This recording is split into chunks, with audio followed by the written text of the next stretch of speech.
began about 20 years ago to eat glaucous-winged gulls. And we wondered why. And so what we did was to go back and look, and we were able to determine that the number of bald eagles in the state of Washington doubled in number in 20 years. It was after the law against DDT was put into effect. Well, on our particular island, where there are many seabirds, there were 9 bald eagles. We saw 9 one day some years ago. The next year we saw 11 in one day.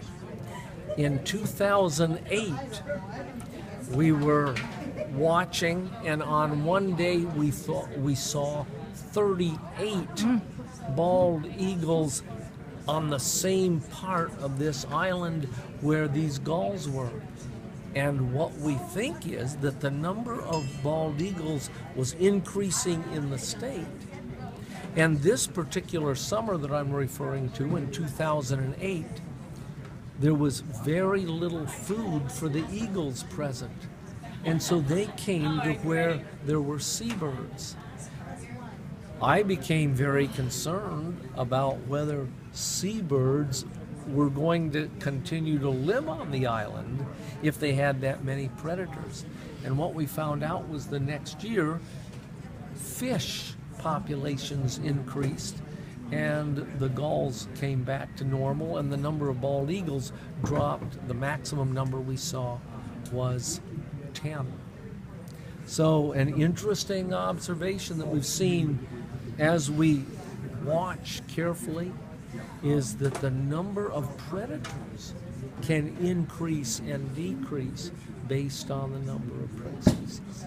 And wasn't that the year you were saying in your other webinar that was a year of an El Nino? It was. So an El Nino, which and what that means is that the water temperature increases at the surface over most of the Pacific, the North Pacific.